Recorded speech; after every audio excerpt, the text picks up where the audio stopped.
So with the final shape coming in about a month, I thought it'd be important to talk about some of the builds you might want to get ready for in-game, and more importantly, the raid that will be happening in 3 days after the launch of final shape.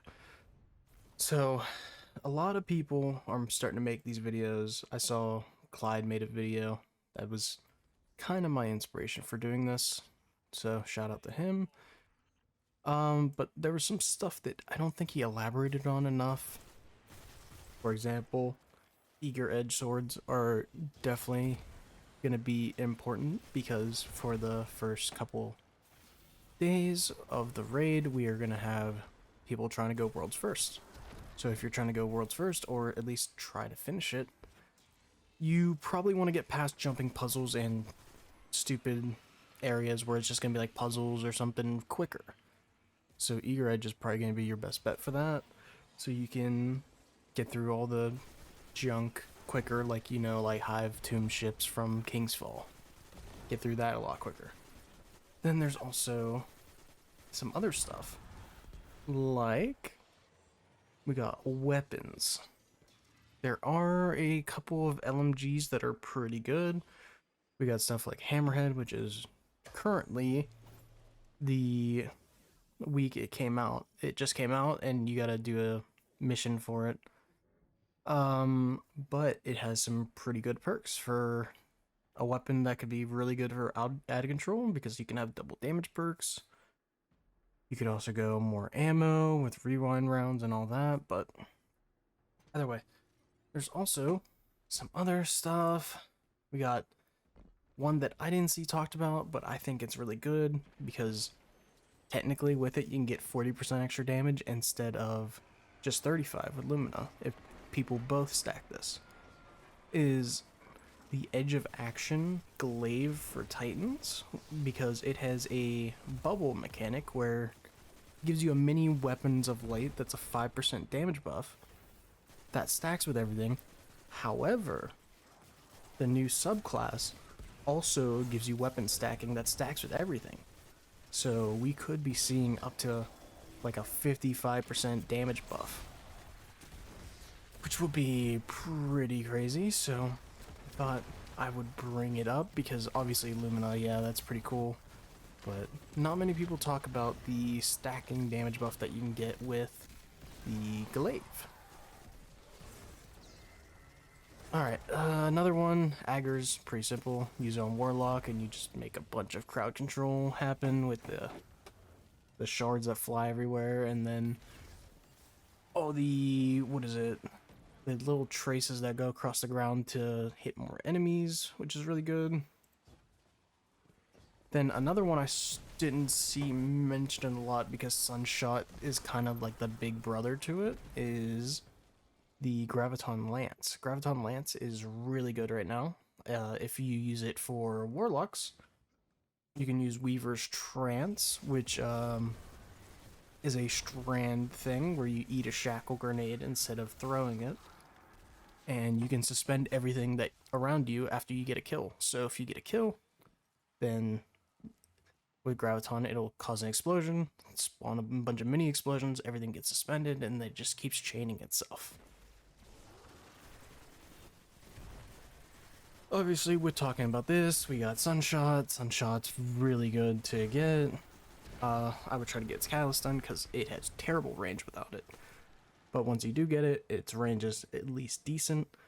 It is top crowd control. I would expect it to probably get nerfed with the final shape, but it could wait a little longer. We don't know. We will have to wait until the final few weeks before it comes out because they usually talk about patch notes. And then there's Lumina, obviously, Blessings of Sky, and then there's also a thing where if you run Boots of the Assembler for Warlock, you can actually stack up the noble rounds a lot easier instead of having to go around and try and chase down orbs when, obviously, we're in contest mode, so it's going to be a lot more dangerous. So that's good to know. Gjallarhorn, obviously, we don't know what type of phase it's going to be, but apparently Witness. This was a leak a while ago, where Witness is apparently supposed to have 3 damage phases, which would be pretty cool, but we don't know what each thing's about. So it could be one phase of running around. We could have multiple damage phases, like phase 1 you damage them, phase 2 you damage them even more. So it could be like one's good for rockets and one's good for crit stuff like Whisper. So kind of want to bring down both, and then maybe there'll be an ability based one, kind of like how Atheon, where you get charged up with light and you just can spam abilities.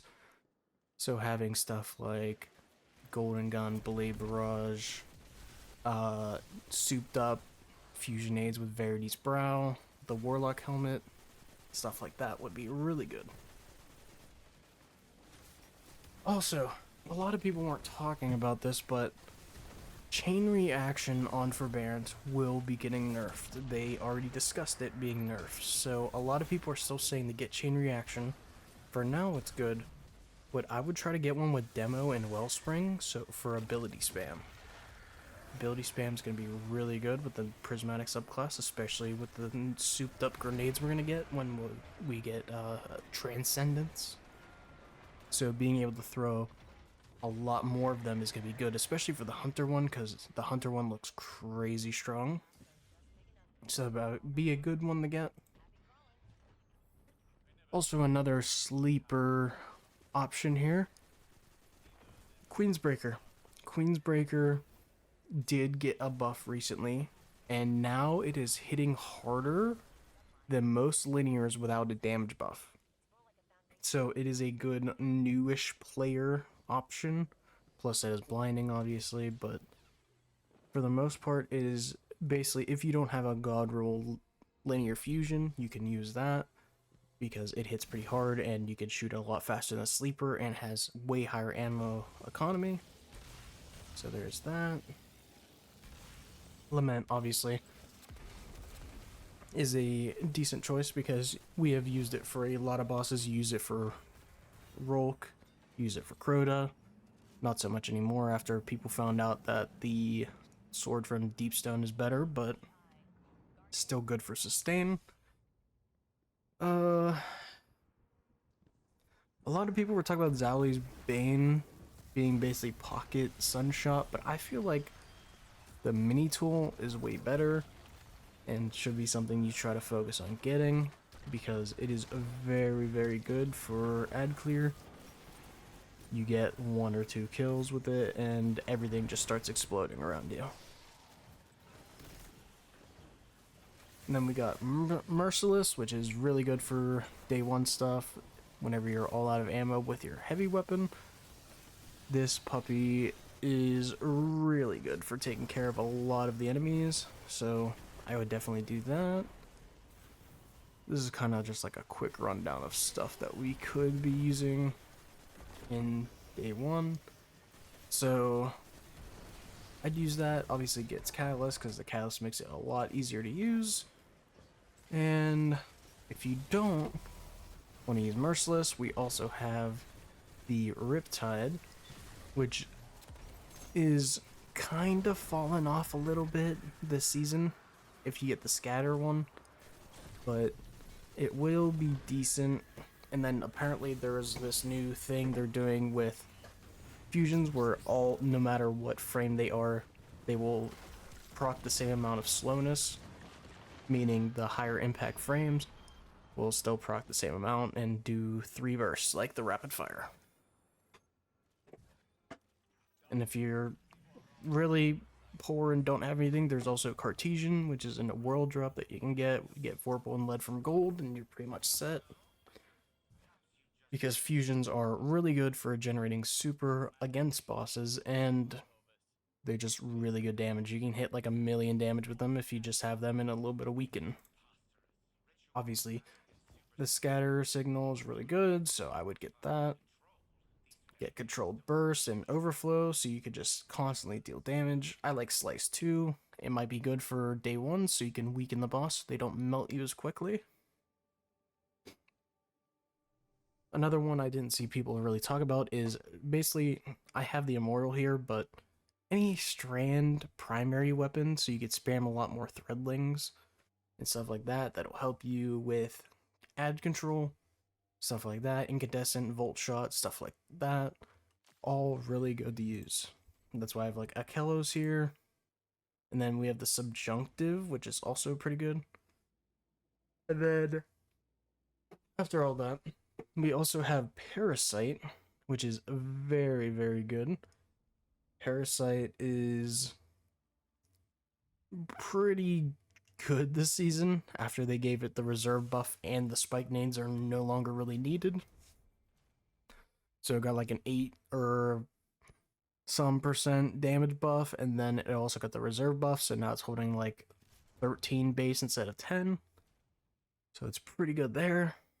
A lot of people weren't talking about, but if you use it with Radiant Stance machines on Hunter, you can spam their shots pretty quickly and get like 6 or 7 shots off without having to worry about reloading. So you can do quick burst and damage because each shot does 100k. So that's like 700k damage. Obviously, it'll be a little bit harder because you need the boss to be somewhat close to you. Alright, what else do we got here?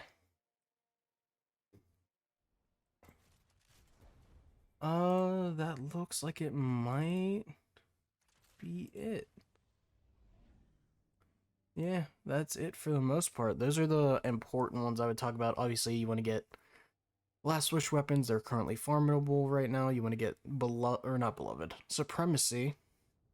Supremacy and Apex Predator are really good right now. A lot of people are doing Cali farms, which you should try to hop in and do because it's the easiest way to get tokens of bravery and get the weapons from Last Wish. So should do that. Next week when Deepstone comes out, I would try to get the Bequest sword because it is the highest DPS sword in the game. And obviously there's commemoration, there's heritage, depending on if we need like an up close engagement. We got slug shotguns, stuff like that. In a few weeks we got King's Fall coming back. We need to farm that. If you do not have a good, like, if you don't have Callous Mini Tool or anything, that would be good coverage. And yeah, that's about it. Just wanted to go over some stuff because I saw a lot of people making these types of videos and I was like, hey, I noticed they're not talking about certain things that are really good that I use. And I'll probably make a few build videos or something talking about them because they are pretty disgusting what you can do with some of these builds. And with that, I'll see you all later. Peace.